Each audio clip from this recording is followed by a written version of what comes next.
Bongga ang 5 millennial lola sa Binyan, Laguna. Akalain nyo bang mas active pa sa mga apo nila? Habang ang ibang seniors nirarayuma na, sila panay TikTok at budots pa. Saan nga ba galing ang unli energy ng magkakapatid na The Dancing Grandmas?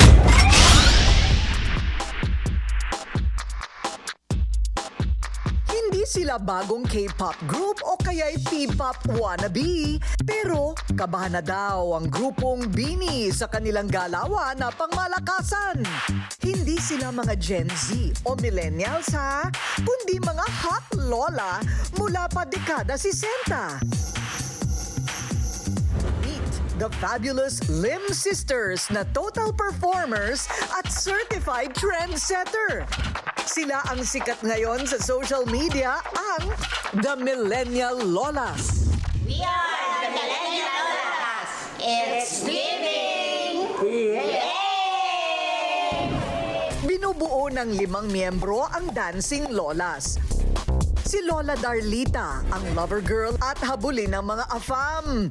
Yung nagtuloy-tuloy na kami ng pagtitiktok hanggang sa nagla-live na kami araw-araw. Si Lola Dorina, ang pinakamasayahin at ang comedy queen. We are five.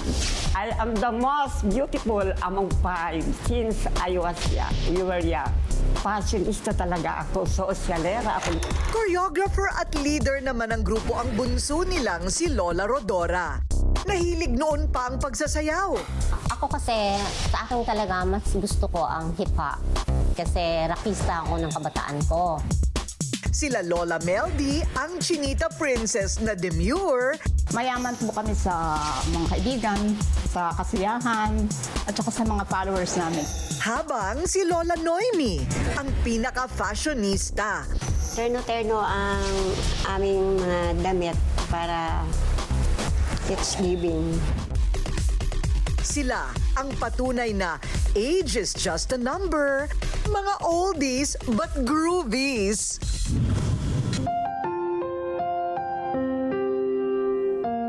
Tubong Binyan sa Laguna ang pamilya ng mga lolang trending. Ang kanilang ama, isang sundalo. Medyo istrikto daw kaya bawat galaw, dinumero. Bawal ang kalog at maligalig. Ang kanilang ina, dun sila mana. Happy-go-lucky, masayahin, at nasa linya ng pagsasayaw.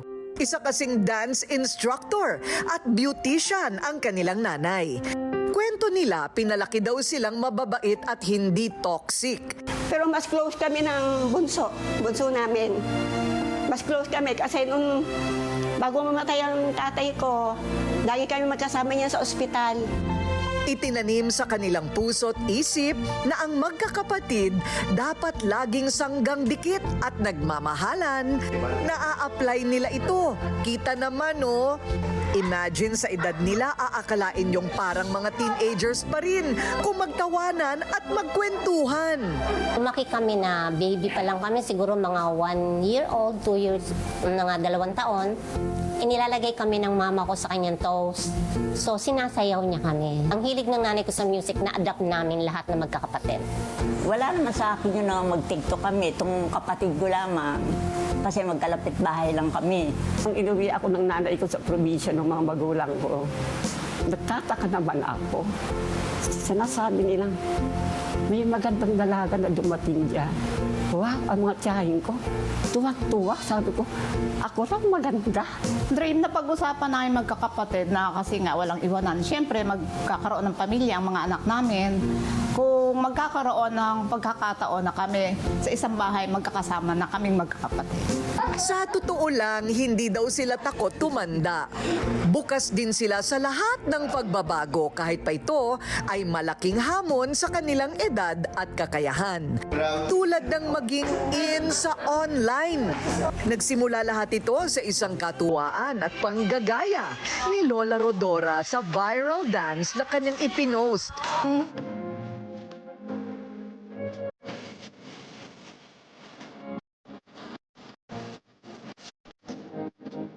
Umagaw agad ito ng atensyon sa netizen. At ayun na nga, ang simula. Dinamay na rin niya sa content ang mga loving sisters na may mga hidden talent. Yung kabataan namin na nakikita namin ng mga tiyahin namin na nagagansilyo lang, mga nagdidilig ng halaman, mga ganon, mga nagluluto, hindi namin na-adapt yun. Kasi, syempre, iba yung generation sa generation namin ngayon. Ngayon, ang trend ngayon is, eto na, ang social media. Dancer din kasi ako nung kabataan ko. Na laging nilalaban ako sa contest. Kung kinakailangan talaga sayawin, sasayawin namin. Oo naman, kayang-kaya namin gumiling. Party goers ako, lagi ako nasa party, lagi ako nasa diskuhan. Lube, nagkaon ka na. Bawat bagong uso na kanta at sayaw, Gina G silang patulan. Mas mahirap at challenging, mas doon sila ginaganahan. Ang yung goal ko kasi is nakikita ko yung mga ate ko instead na magmukmuk sila sa loob ng bahay. Mas excited sila. Sabi ng apo ko, si Mama Lola, sobra naman to. Kuputok ng TikTok eh. Kahit natutulog, nagsasayaw. Sabi ko, ha? Yung paa mo, inaangat-angat mo, ang ginagawa mo. Natutulog na eh. Sabi ko, hindi ko alam yun. Sa sobrang saya siguro ng pagtitiktok na ginagawa naming magkakapatid. Napakasarap talaga, enjoy kami sa aming buhay. Mas nai-enjoy pa namin ang buhay namin sa pagsasayaw ngayon. Sa bawat paandar nilang galaw at pausong kembutan, ang mga utaw, aliw na aliw at pinagpipiestahan. Halos kalahating milyong followers na ang kanilang Facebook page. Mag-1 milyon na rin ang mga taga-subaybay nila sa TikTok. May mahigit 13 million views din sila sa isang video. Power, di ba? Hindi namin nakalain na nag-trending kami on TikTok, then ngayon on Facebook. So meron naman kaming Instagram. Mas nadagdagan pa ang closeness namin. Remarkable at unforgettable ang bawat dancing style ng millennial lolas. Ang Backstreet Boys na moves, sisiw.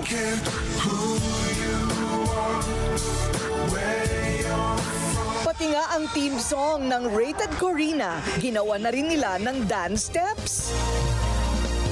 Gusto nyo bang marinig ang mga kwento? O diba ang husay? Kakasaba kayo sa challenge nilang ito? Isang magandang huwaran para sa mga senior. Madadagdagan pang lakas ng inyong katawan, exercise. To the right and to the left. Diba? Nagpapasalamat silang lahat na wala ni isa sa kanilang 5 ang nag-aalta presyon o nagkakasakit. Pero aminado din sila na may ilan na ring napapangiwi sa arthritis at sakit sa kasukasuan.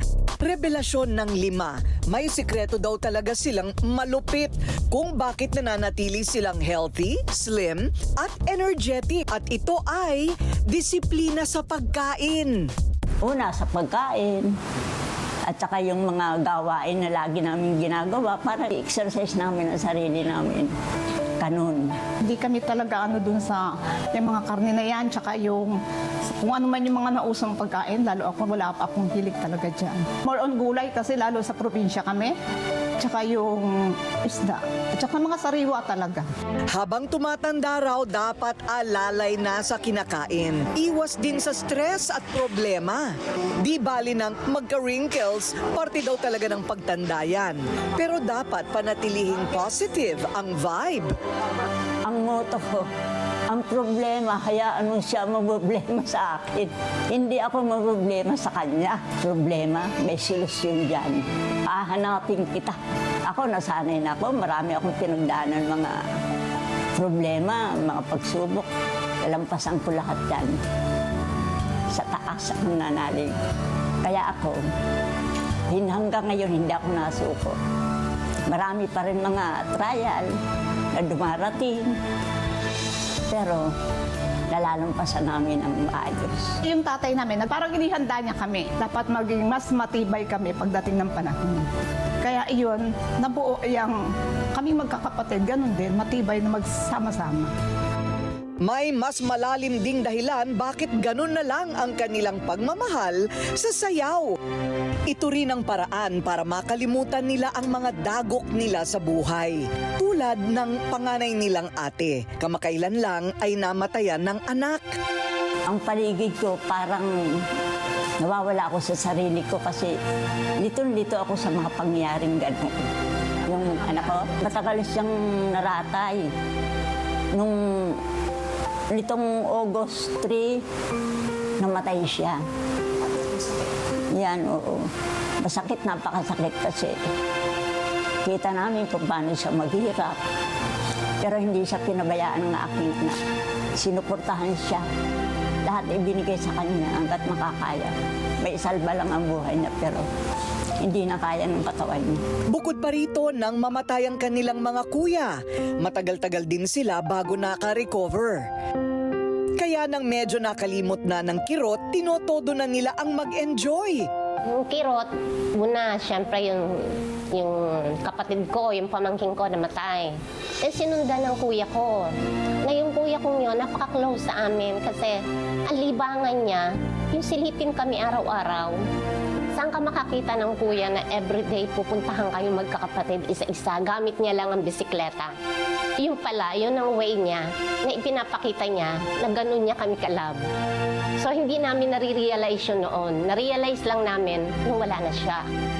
And then yung pangalawang kirot, sumunod naman ang nanay ko. So ang sakit, paano mo matatanggap yun na para bang sa loob ng isang taon o buwan lang, sunod-sunod sila. Diba napakasakit ng para bang hindi ka makamove on, na parang nawalan ka ng kamay, nawalan ka ng paa. Kasi ang mundo namin talaga, na ano sa nanay namin kasi lahat kami makinanay. Kaya ang hirap. Hanggat maaari ayaw ng mga millennial lolas ang drama at mga hugot sa buhay. Dahil they only live once daw. Dapat sulitin at maging happy lang. Ipagpasalamat kung ano ang mayroon at sino ang kasamang natitira sa buhay. Sabihin ng iba na, ay malapit na kayo sa hukay. Okay lang, doon naman tayo pupunta lahat. Ginagano ng iba. Tsaka, minsan, pag ginaganon, binabash kami, ang kaaway nila yung followers namin. Sila nakikipagbakbakan. Hindi na namin pinapatulan niya. Ini-enjoy ko na lang ang aking buhay sa pagsasayaw, sa pag-tiktok. Kaya lagi ako naandito. Kasi hindi naman talaga ako dito nakatira eh. Nandun ako sa Masbate, nandun ang aking asawa at aking mga anak. So dito lang ako nag-stay para mabuo ang aming grupo. Tuwing hapon, bisyo na ng magkakapatid na pumupunta sa plaza ng Binyan para doon mag-practice at mag-bonding. Sinamahan namin sila at nagulat ang Rated Corina team.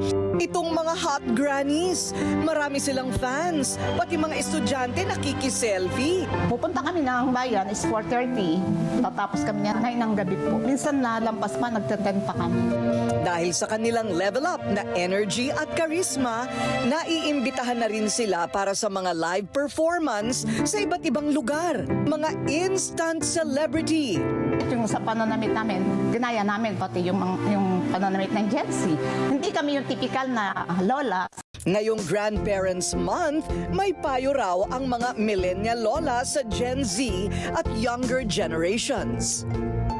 Ang maipapayo ko lang sa kabataan ngayon na kung sila man ay may mga magulang katulad namin, encourage nila yung magulang nila na eto na kami, modelo na kami ng millennial lolas. Sa halip na makipag-ismisan, pumunta sa labas, pumunta sa kapitbahay kung ano-ano ang gawin. Eto na kami, modelo na kami. Natularan nila kami, sabihin sa kanilang mga magulang na, ayan, ang millennial lolas, isang magandang huwaran para sa mga senior. Madadagdagan pang lakas ng inyong katawan, exercise. Ngayon, masasabi ko lang yan sa mga kabataan, magkaroon lang sila ng respeto sa magulang nila, mahalin nila magulang nila, at saka i-encourage nila ang mga magulang nila kung ang mga pinagdadaanan nila, mga problema. May anak ka na babae o lalaki, para bang magbarkada lang kayong dalawa, friends lang kayong dalawa. Kung ano mang problema ng anak, dapat huwag na itatago. Sabihin na sa magulang para nalalaman ng magulang. At saka, kung ang anak ay isang TikToker, isama niya ang kanyang anak. Mag-TikTok silang dalawa para ma-enjoy naman ang ina niya kung ano buhay ngayon. Yung sasabayan mo na lang ba kung ano nauuso, ano natatrending ngayon, para naman yung nanay niya mawala-wala naman yung mga stress sa buhay, yung mga problema sa loob ng bahay. Ngayon, ang kabataan natin na hindi man magandang pakinggan, pero mas marami yung napapariwara. Pero sana yung isipan nila, i-focus nila is yung family na nakasama nila sa loob ng bahay. Dalhin nila hanggang sa pagtanda nila. Kasi kung ano yung nakamulatan mo, alam mong maganda naman ang kinamulatan sa loob ng tahanan natin, ano mo yun, maa-adapt mo yun dahil yun din ang gagawin mo sa magiging family, no? Ang kabataan natin ngayon, para hindi mapapunta sa hindi maganda, unahin nyo yung sinasabi ng magulang kasi hindi kayo ilalagay niyan sa kapahamakan. Giit ng mga dancing lolas, hindi dapat katakutan ang pagtanda.